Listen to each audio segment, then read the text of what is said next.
ونستغفره ونعوذ بالله من شرور أنفسنا ومن سيئات أعمالنا من يهده الله فلا مضل له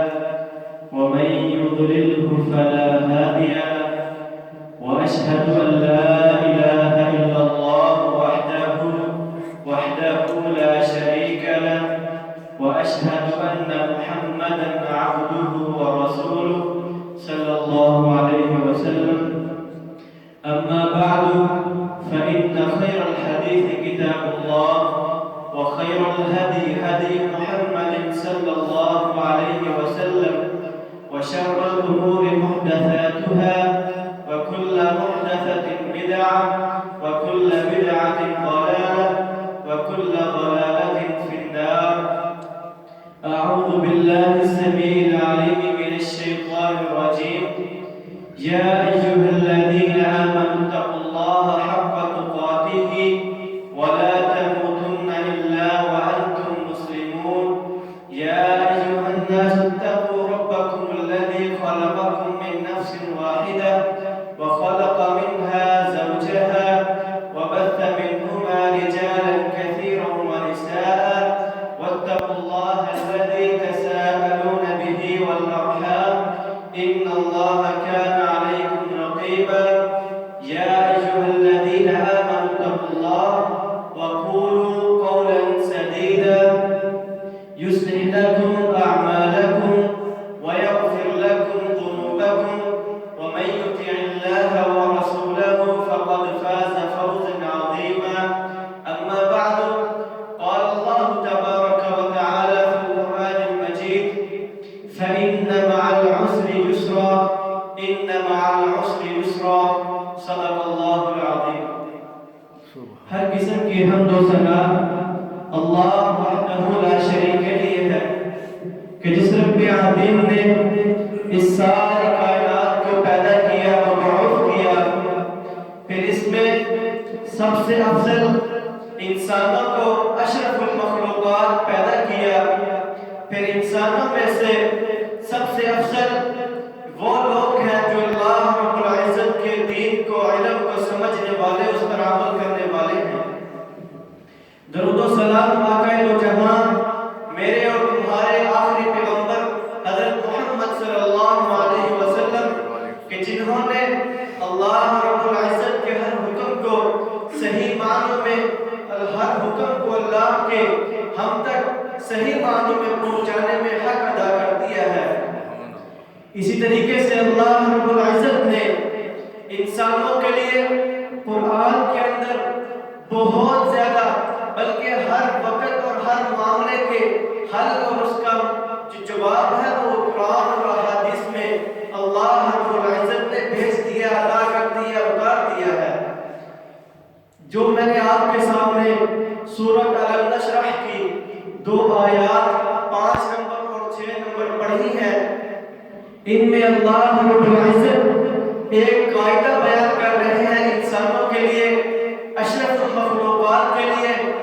فَإِنَّ مَعَ الْعُسْرِ يُسْرًا إِنَّ مَعَ الْعُسْرِ يُسْرًا کہ انسان ہر تنگی کے بعد آپ کے لیے اللہ نے آسانیاں نازل فرما دی ہیں۔ جو لوگ عربی کو اچھی طریقے سے جانتے ہیں، نحو کے ساتھ ان کا شغل ہے، وہ اس کو بہتر جانتے ہیں کہ اللہ رب العزت نے ان مع العسر یسرا، اس کے اندر عسر کو 2 مرتبہ اور یسر کو بھی 2 مرتبہ آیت کے اندر فرمایا ہے۔ اس کے اندر اللہ رب العزت نے عسر کو نکرہ معرفہ فرمایا ہے اور یسرا کو نکرہ فرمایا ہے۔ جو لوگ عربی کو جانتے ہیں ان کو پتہ ہے کہ جب معرفہ 2 مرتبہ آ جائے یا 3 مرتبہ آئے، اس کا معنی ایک ہی لیا جاتا ہے کہ اللہ رب العزت جب انسانوں پر تنگیاں اتارتا ہے تو ایک تنگی اتارے، اس کے ساتھ اللہ رب العزت نے یسر جو نکرہ فرمایا ہے، فرمایا جو نکرہ ہے وہ 2 مرتبہ آئے، 3 مرتبہ آئے، اس کا ہر ایک کا علیحدہ علیحدہ معنی ہے۔ یعنی کہ اگر معرفت 2 آئے ہیں تو ایک مطلب لیا جائے گا، اور جو نکرہ ہے یہ دو ہیں تو ان کے دو ہی مطلب لیے جائیں گے کہ اللہ رب العزت جب انسانوں پر کوئی مصیبت کوئی تنگی اتارتے ہیں بھیجتے ہیں تو اللہ رب العزت اس کو آسانیاں اور اس پر انعامات نازل فرماتے ہیں. جس طرح ابراہیم علیہ السلام ان کو خلیل اللہ بننے کے لیے اللہ کا دوست بننے کے لیے اللہ رب العزت نے ان سے کتنے امتحان لیے کتنی آزمائشیں ان پر اتری. اسی طریقے سے یوسف علیہ السلام انہوں نے اللہ رب العزت کے ہر حکم کی پاسداری کی. اللہ رب العزت نے یوسف علیہ السلام کو بھی خلیل اللہ تو نہیں کہا لیکن اپنا دوست بنا لیا. اسی طریقے سے موسیٰ علیہ السلام کہ جنہوں نے اللہ رب العزت کو کلیم کہہ دیا, اللہ رب العزت نے موسیٰ علیہ السلام کو کلیم اللہ کہہ دیا کہ جنہوں نے اللہ سے کلام کیا. اسی طریقے سے محمد صلی اللہ علیہ وسلم جن کو اللہ رب العزت نے اپنا محبوب دوست بنا لیا, کہا کہ اے محمد صلی اللہ علیہ وسلم آپ آخری نبی ہیں, آپ کے بعد کوئی نبی نہیں آنے والا. ہر نبی پر, ہر رسول پر, ہر پیغمبر پر اللہ رب العزت نے مصیبتیں بھی بھیجی, آزمائشیں بھی بھیجی, ان کے امتحانات بھی لیے. اگر آج ہم نے اللہ رب العزت کوئی اپنی مصیبت کی پریشانی بھیجتا ہے, کوئی امتحان لیتا ہے, ہمیں اس سے پریشان نہیں ہونا چاہیے, کیونکہ اللہ کا یہ قاعدہ ہے کہ اللہ رب العزت صرف ان لوگوں کے امتحان لیتے ہیں جو لوگ اللہ کے برگزیدہ بندے ہیں, نیک بندے ہیں. اسی طریقے سے ابراہیم علیہ السلام ان کو خلیل اللہ بننے کے لیے کبھی اللہ کے رسول صلی اللہ علیہ وسلم فرماتے ہیں, اللہ رب العزت نے قرآن میں فرما دیا کہ ابراہیم علیہ السلام جب اللہ نے نبوت ان کو عطا فرمائی تو ابراہیم کو اللہ رب العزت نے کہا, اے ابراہیم اپنے گھر والوں کو, والد کو, والدہ کو بھی دین کی دعوت دو, سب سے پہلے اپنے گھر سے شروع کرو. ابراہیم علیہ السلام نے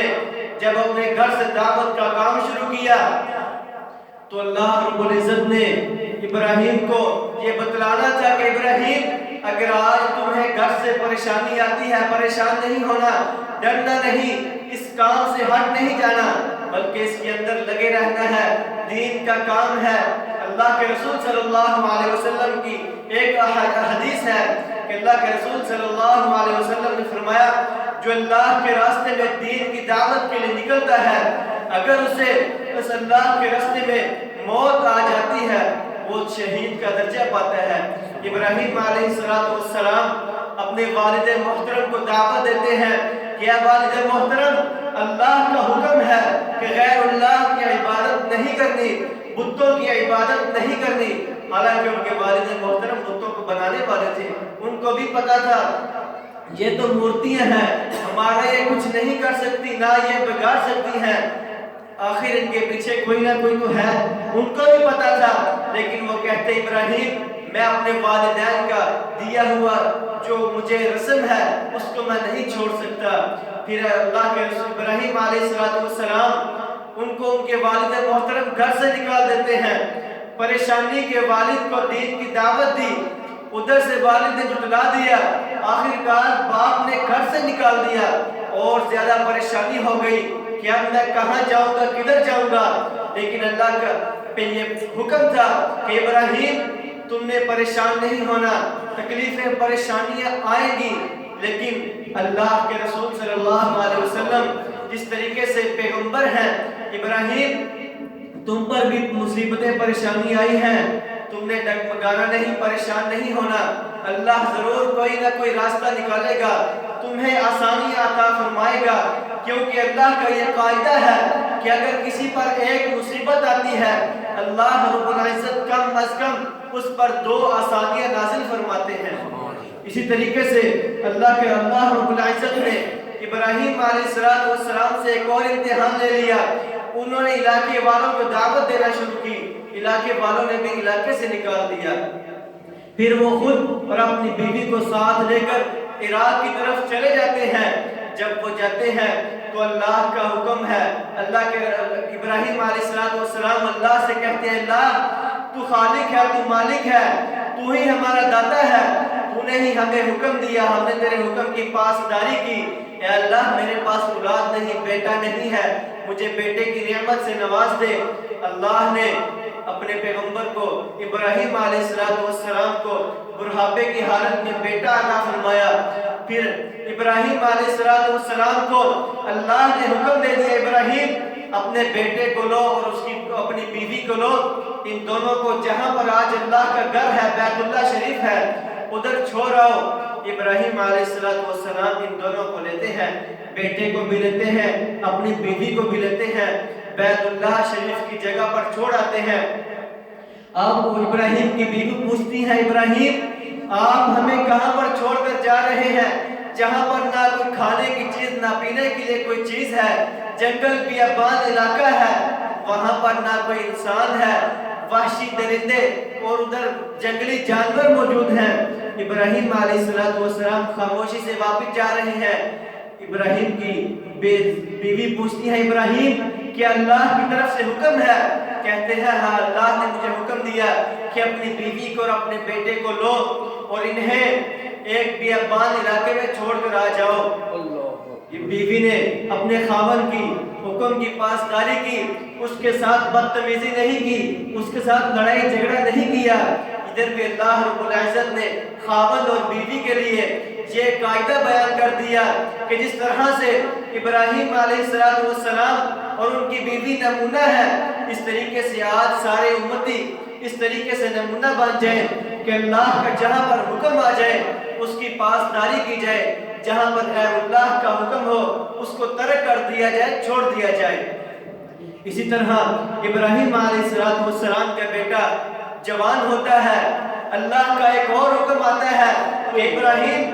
آپ کو خواب کے اندر اللہ نے یہ خواب دیا ہے، اپنے بیٹے کی گردن پر چھری چلا رہی ہے۔ وہ اپنے بیٹے سے کہتے ہیں کہ اللہ کا حکم ہے،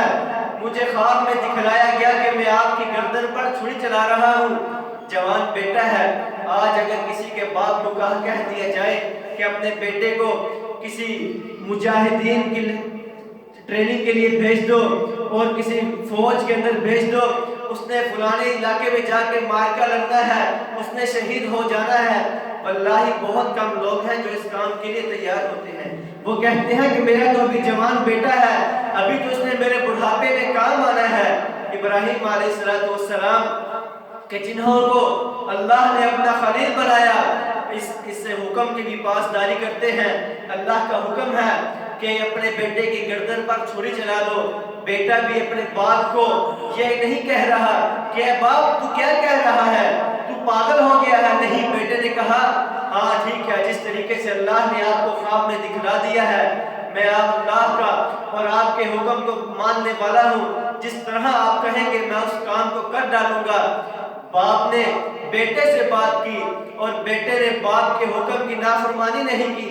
یہاں پر اللہ رب العزت نے ابراہیم علیہ السلام کو نمونہ بنا دیا ساری کائنات کے مسلمانوں کے لیے کہ ایک باپ اگر اپنے بیٹے کو کوئی نیکی کا کام کہتا ہے، اسے یہ نہیں چاہیے کہ وہ آگے سے بدتمیزی کرے، برا بھلا کہے، بلکہ اللہ کے رسول صلی اللہ علیہ وسلم کا حکم ہے، فرمان ہے کہ اپنے والدین کے آگے اف تک نہ کہو، کیونکہ جو لوگ اپنے والدین کو اف تو دور کی بات برا بھلا کہتے ہیں، اللہ ان سے ناراض ہوتا ہے، ان کو اچھے نظر سے نہیں دیکھتا۔ کل قیامت کا دن ہوگا، اللہ رب العزت انہیں نظر رحمت سے بھی نہیں دیکھیں گے۔ میں اللہ سے دعا کرتا ہوں کہ اللہ جو ہم میں سے لوگ جن کے بچے اگر نافرمان ہیں انہیں فرما بردار بنا دے، آمین۔ اسی طریقے سے ابراہیم علیہ السلام اللہ کا ایک اور حکم ہے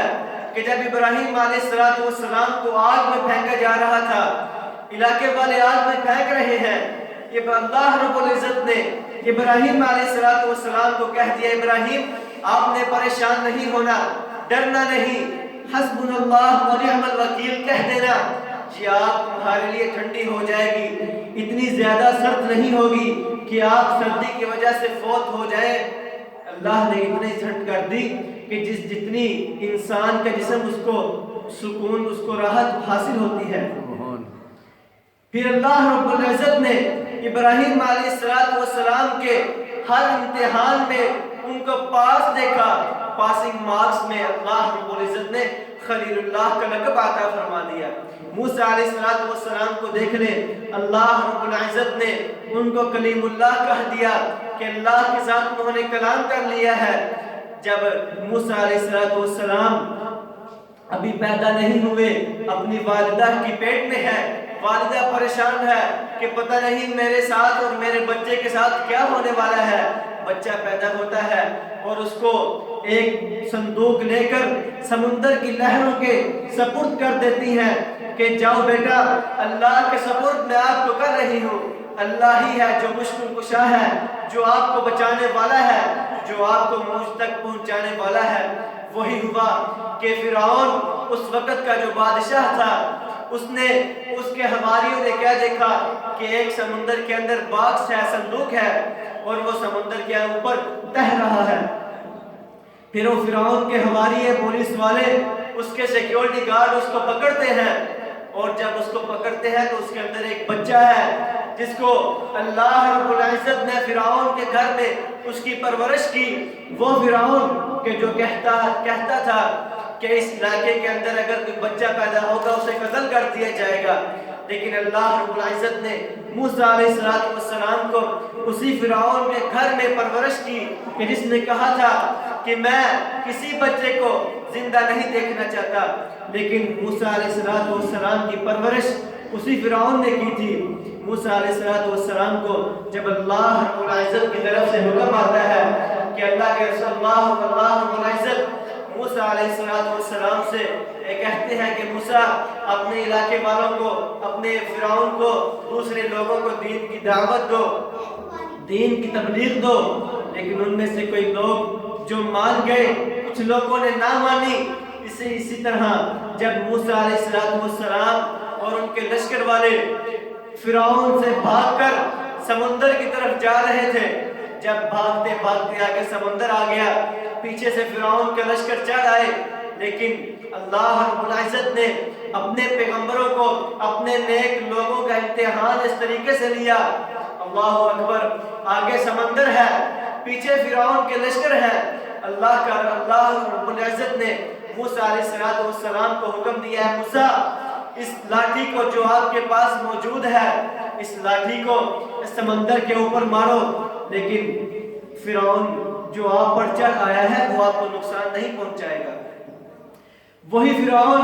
جب اللہ رب العزت نے موسیٰ علیہ السلام سے کہا ہے موسیٰ اس لاٹھی کو سمندر کے پانی پر مارو، اور وہ پانی رک گیا، پھر اللہ کا حکم آیا کہ موسیٰ اس پانی کے اوپر چلنا شروع کر دو۔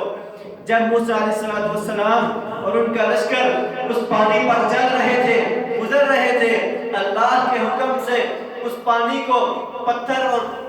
برف بنا دیا گیا تھا۔ جب وہ گزر گئے، فرعون نے کہا ہم بھی گزرتے ہیں،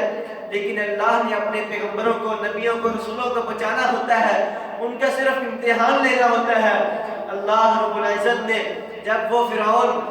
فرعون پانی کے اوپر چلنے لگتا ہے، درمیان میں آتا ہے، اللہ کے حکم سے وہ پانی چلنا شروع ہو جاتا ہے۔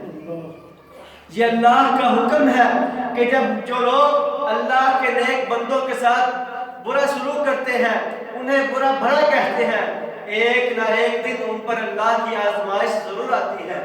ہمیں چاہیے کہ ہم لوگ اگرچہ نیک نہیں، برے بھی ہیں، ہر کسی میں برائی ہے، کچھ لوگ نیک بھی ہیں، لیکن ہمیں ہر وقت اللہ سے خوف رکھنا چاہیے، ڈرنا چاہیے کہ کہیں اللہ رب العزت ہم پر کوئی آزمائش نہ لے آئے۔ اسی طریقے سے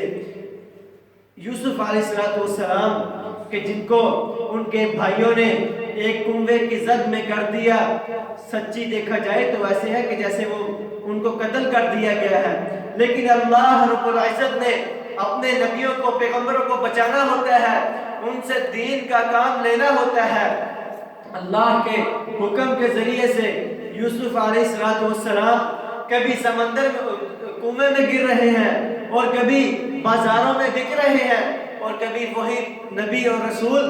قید میں ہے۔ پھر اسی طریقے سے اللہ رب العزت نے آپ کے سامنے ہے، واقعات موجود ہے، اللہ نے قرآن میں بھی ارشاد فرما دیا، احادیث میں بھی واقعات موجود ہیں کہ اللہ نے یوسف علیہ السلام کو ایک دن ایسا بھی آیا کہ اللہ نے ان کو پورے علاقے کا گورنر اور بادشاہ بنا دیا تھا۔ وہی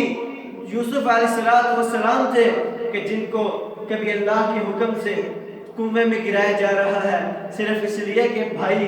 ان سے نفرت کرتے ہیں، ان کے ساتھ اچھا سلوک نہیں دیکھنا چاہتے تھے، اس وجہ سے انہوں نے اپنے والد کے ساتھ جھوٹ بولا۔ پھر ایک دن وہ آیا کہ وہی اپنے والد کے سامنے سر ٹیک کر بیٹھ گئے۔ اسی طریقے سے محمد صلی اللہ علیہ وسلم کہ جو ہمارے آخری پیغمبر، جن کو اللہ رب العزت نے فرما دیا کہ اے محمد صلی اللہ علیہ وسلم آپ کے بعد کوئی نبی نہیں آنے والا، اللہ کے رسول صلی اللہ علیہ وسلم بغیر امتحان کے، بغیر آزمائشوں کے اتنے بڑے نبی نہیں بنے۔ اللہ رب العزت نے نبی اکرم صلی اللہ علیہ وسلم پر بھی امتحانات اتارے، آزمائشیں ان پر بھی آئیں، پریشانیاں ان پر بھی آئیں، امتحان نبی اکرم صلی اللہ علیہ وسلم سے بھی ہوئے۔ اسی طریقے سے جب نبی اکرم صلی اللہ علیہ وسلم ابھی چھوٹے ہیں، والد کا سایہ بھی اٹھ گیا، جب والدہ تھی پرورش کر رہی تھی تو راستے میں اپنے دنیال کی طرف جا رہی تھی تو ان کی والدہ کی بھی ڈیتھ ہو گئی، فوت ہو گئی۔ پھر آپ یتیم ہو گئے۔ جو آج یتیم ہے آپ دیکھ لیں ان کا کیا حال ہوتا ہے، اپنے دوست، اپنے رشتہ دار ان کو پالنا بہت مشکل سمجھتے ہیں، امتحان سمجھتے ہیں، لیکن اللہ کے رسول صلی اللہ علیہ وسلم کا یہ حکم ہے جو کسی ایک انسان کی اس کے ساتھ اچھا سلوک کرتا ہے، اچھا برتاؤ کرتا ہے، اللہ رب العزت کل قیامت کے دن اس سے اچھا سلوک برتائیں گے۔ ہمیں چاہیے کہ اگر ہمارے اندر کوئی غریب ہے، کوئی کمتر ہے ہم سے، ہمیں چاہیے اس کا ساتھ دیں، اس کے ساتھ اس کے ہر کام کے اندر اپنا ہاتھ بٹائیں۔ اسی طریقے سے نبی اکرم صلی اللہ علیہ وسلم جب نبوت ملتی ہے، کبھی اپنے چچا کے ساتھ، اپنے ایک چچاؤں کے ساتھ تجارت کے لیے جا رہے ہیں، اور کبھی نبی اکرم صلی اللہ علیہ وسلم خود بکریاں چرا رہے ہیں۔ اللہ کا حکم ہے کہ جو بھی نبی پیغمبر رسول ہے وہ کوئی ایسا پیغمبر رسول نہیں جس نے بکریاں نہ چرائی ہوں، اس لیے کہ اس نبی نے، اس پیغمبر نے، اس رسول نے ساری امت کو چلانا ہوتا ہے۔ کئی اس کے اندر سیدھا چلنے والے ہوتے ہیں، کئی دوسرے راستے پر ہوتے ہیں، ان کو سیدھے راستے پر لانے کے لیے اللہ رب العزت نے ہر نبی سے بکریاں چروائی کہ جس طرح بکریاں اپنے ریوڑ سے بھاگنے کی کوشش کرتی ہیں، اس طرح لوگ بھی ایک دین سے دور بھاگنے کی کوشش کریں گے۔ اے نبیوں، اے رسولوں، یہ اللہ کا حکم اور اللہ کی طرف سے ایک آپ کے لیے نمونہ ہے کہ جس طرح آپ نے پیار اور محبت کے ساتھ بکریوں کو چلانا ہے، اسی طریقے سے ساری امت کو ساتھ لے کر چلنا ہے۔ آج ہم دیکھ رہے نبی اکرم صلی اللہ علیہ وسلم جو ساری امت کے لیے اسوہ حسنہ بن کر ہے۔ اللہ کے رسول صلی اللہ علیہ وسلم کبھی طائف میں دعوت دین دے رہے ہیں، کبھی مکہ میں دعوت دین دے رہے ہیں۔ مکہ میں دیتے ہیں تو مکہ والے برا بھلا کہتے ہیں، آزمائشیں آ رہی ہیں، شاعر کہتے ہیں، جادوگر کہتے ہیں، اور کبھی طائف کی وادی میں اللہ کے رسول صلی اللہ علیہ وسلم دین کی دعوت دے رہے ہیں۔ ان کو بڑے جو ان کے بدماش لوگ تھے، اللہ کے رسول کے پیچھے جو جوان لڑکے، جو آوارہ لڑکے ہیں، ان کو لگا دیتے ہیں، جو اللہ کے رسول صلی اللہ علیہ وسلم کو زخمی کر دیتے ہیں۔ پھر اللہ کے رسول صلی اللہ علیہ وسلم کے پاس اللہ کے حکم سے ایک فرشتہ آتا ہے، کہتا ہے اے محمد صلی اللہ علیہ وسلم ان کے لیے بد دعا کیجئے کہ اللہ سے آپ دعا کریں ان کو اللہ رب العزت دو پہاڑوں کے درمیان ان کو پیس دے، نیست و نابود کر دے، ان کا نام و نشان مٹا دے۔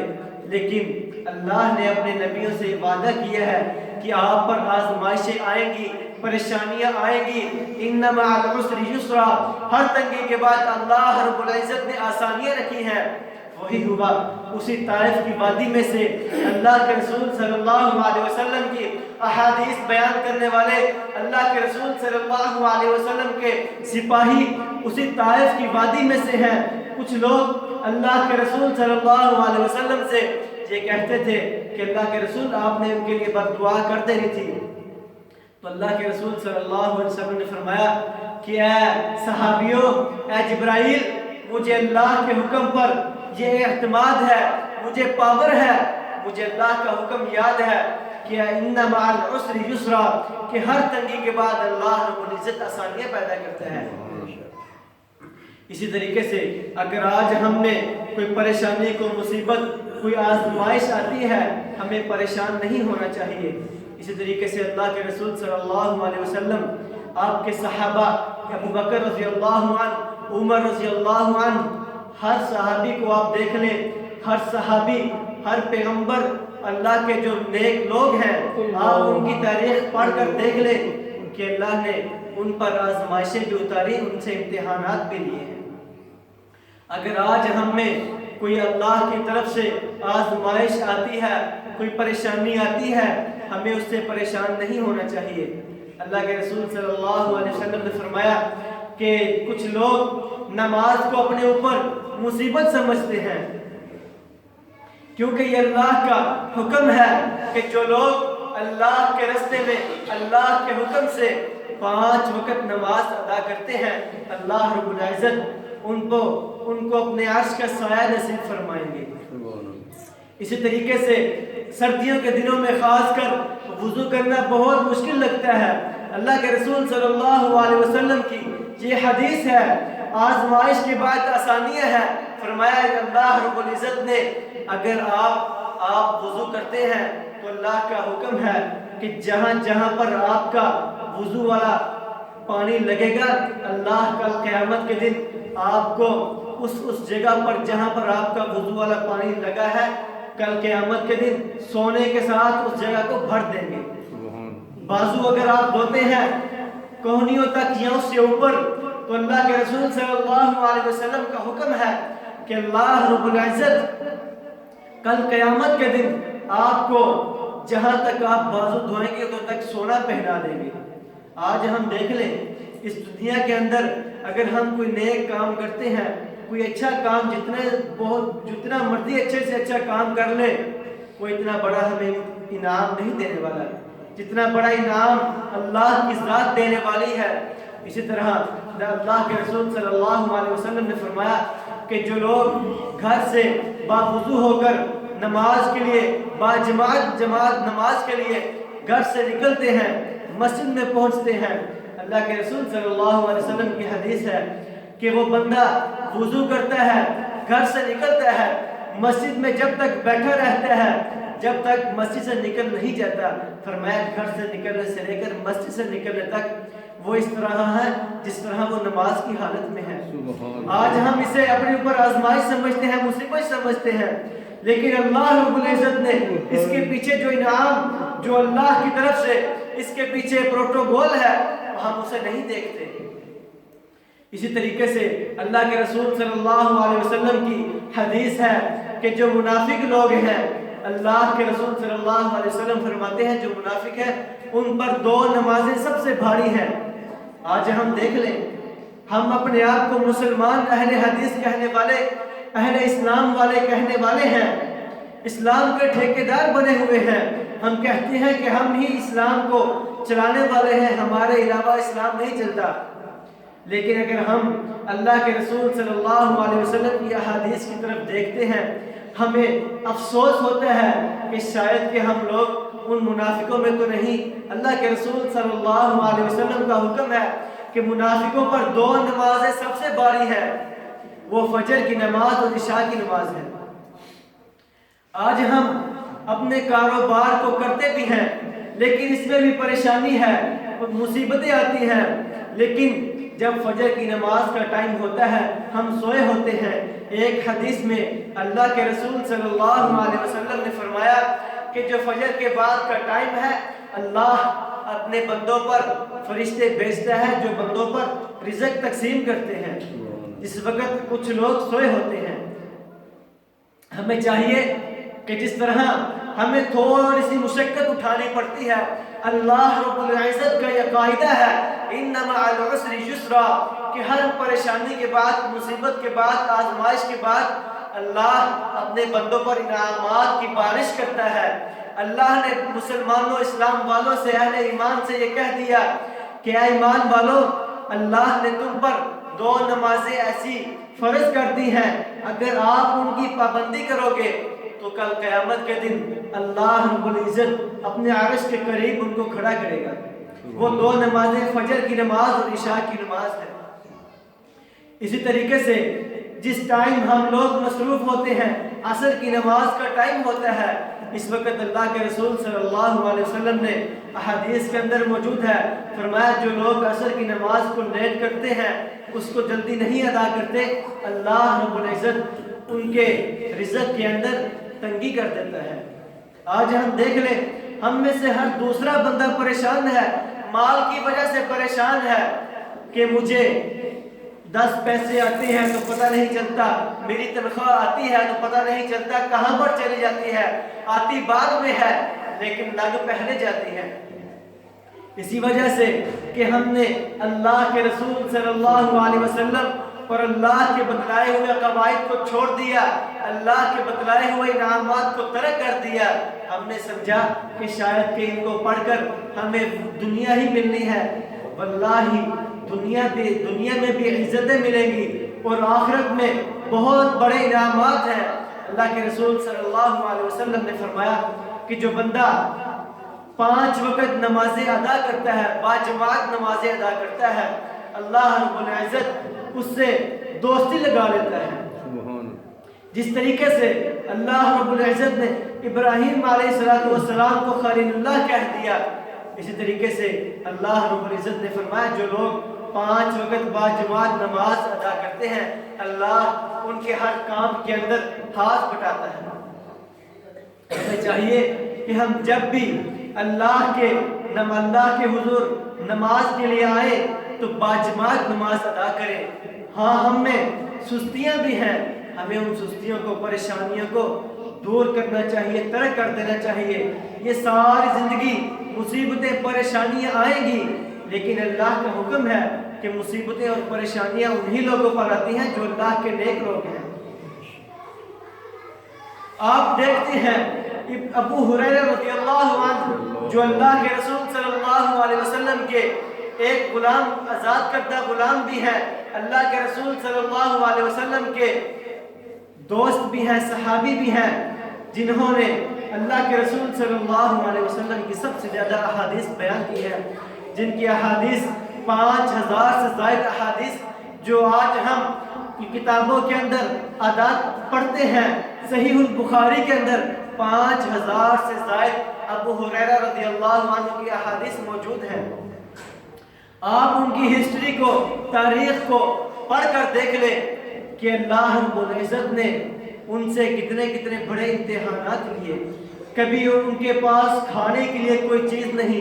2 مہینے کھانے کے لیے کوئی چیز موجود نہیں. اللہ کے رسول صلی اللہ علیہ وسلم،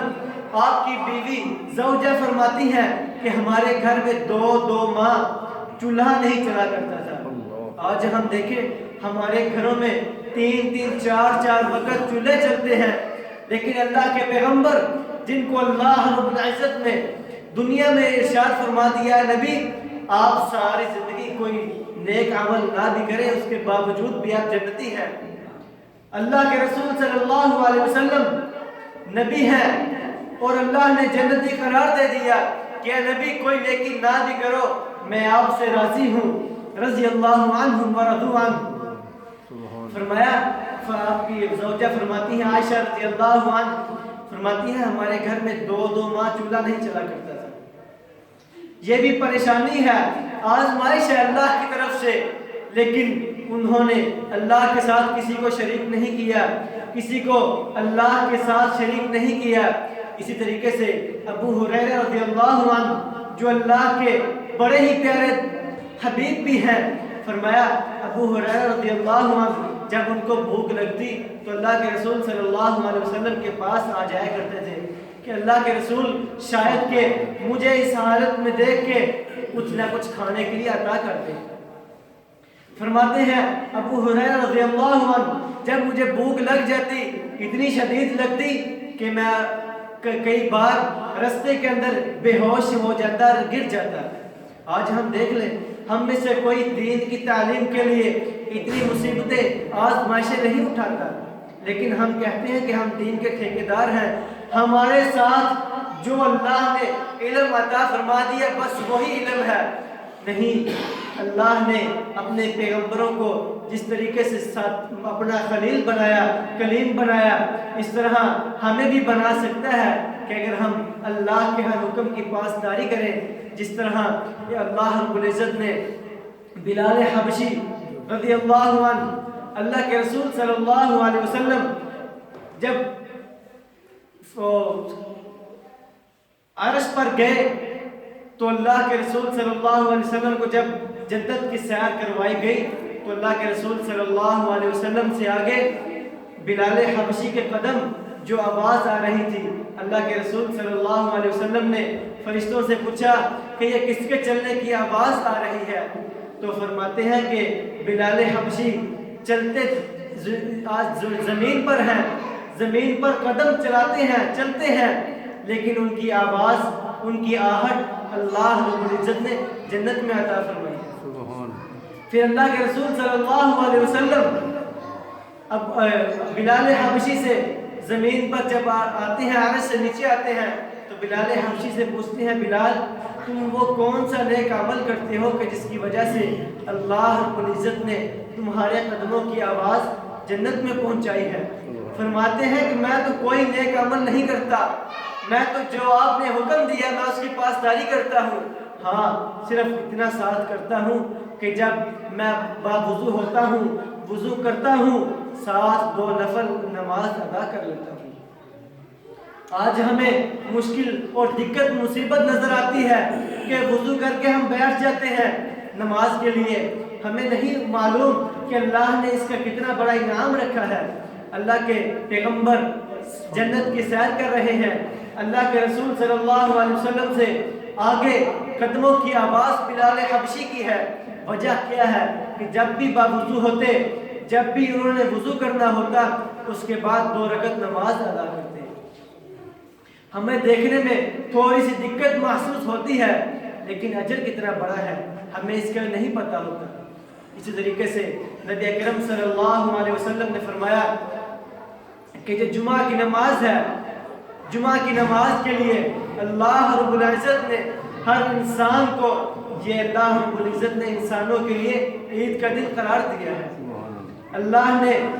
یہودیوں کو بھی ایک دن دیا، عیسائیوں ان کو بھی ایک دن دیا۔ یہودیوں کو جمعہ کا دن دیا گیا، انہوں نے انکار کر دیا، انہوں نے ہفتے والا دن رکھ لیا۔ پھر عیسائیوں کو جمعہ کا دن دیا گیا، انہوں نے بھی انکار کیا، انہوں نے اتوار والا دن رکھ لیا۔ پھر اللہ رب العزت نے نبی اکرم صلی اللہ علیہ وسلم کو جمعہ کے دن دیا تو اللہ کے رسول صلی اللہ علیہ وسلم نے جمعہ کا دن رکھ لیا، اور ساتھ اللہ کے رسول صلی اللہ علیہ وسلم فرماتے ہیں کہ یہ چھوٹی عید ہے، جس طرح اللہ نے ہم پر 2 عیدیں فرض کرتی ہیں، اسی طرح اللہ نے تیسری عید ہر ہفتے میں ہم پر فرض کی ہے۔ ہمیں چاہیے کہ جس طرح ہم 2 بڑی عیدوں میں باوضو ہو کر اچھے طریقے سے غسل کر کے اور نماز کھڑی ہونے سے پہلے سب پہنچ جاتے ہیں، اسی طرح ہمیں اس جمعہ کی عید کے لیے بھی باوضو ہو کر اذان ہونے سے پہلے مسجد میں پہنچنا چاہیے۔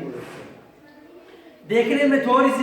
پریشانی لگتی ہے، تھوڑی سی ہمیں تکلیف اٹھانی پڑتی ہے، لیکن اس کے پیچھے اللہ رب العزت نے اجر اور ثواب جتنا رکھا ہے شاید کہ ہم اس اجر کو پہچانے بھی نہ۔ اللہ کے رسول صلی اللہ علیہ وسلم نے فرمایا کہ جو لوگ اذان ہونے سے پہلے مسجد میں آ جاتے ہیں وہ اللہ کے برگزیدہ بندے ہیں، اللہ کے بھیجے ہوئے جو فرشتے ہیں وہ ان کا نام نوٹ کر لیتے ہیں ایسے رجسٹروں میں جو نام مٹنے والے ہیں۔ اور فرمایا جو لوگ پہلی گھڑی میں مسجد میں آتے ہیں ان کے لیے اللہ رب العزت نے ایک اونٹ کی قربانی کا اجر اور ثواب فرمایا ہے. یعنی کہ جو لوگ جمعہ کی نماز کے لیے اذان سے پہلے پہلی گھڑی میں آتے ہیں انہیں ایک اونٹ قربانی کا اجر ملتا ہے. آج ہم دیکھ لیں تقریباً 5 یا 7 لاکھ کا ملتا ہے. ہم میں سے ہر بندہ نہیں کر سکتا، لیکن اللہ رب العزت نے ایک اتنا بڑا انعام ہمیں عطا فرما دیا تھوڑی سی دقت کے بعد کہ آپ صرف اور صرف جمعہ والے دن پہلی گھڑی میں آ جاؤ، اللہ رب العزت آپ کو ایک اونٹ کی قربانی کا ثواب عطا فرمائے. اسی طریقے سے اللہ کے رسول صلی اللہ علیہ وسلم نے فرمایا کہ جو بندہ دوسری گھڑی میں آتا ہے اللہ رب العزت اس کو گائے کی قربانی کا اجر اور ثواب عطا فرماتے ہیں. اسی طریقے سے جو تیسری گھڑی میں آتا ہے اس کے لیے بکرا، مینڈا اور چھترے کی قربانی کا اجر اور ثواب عطا ہوتا ہے.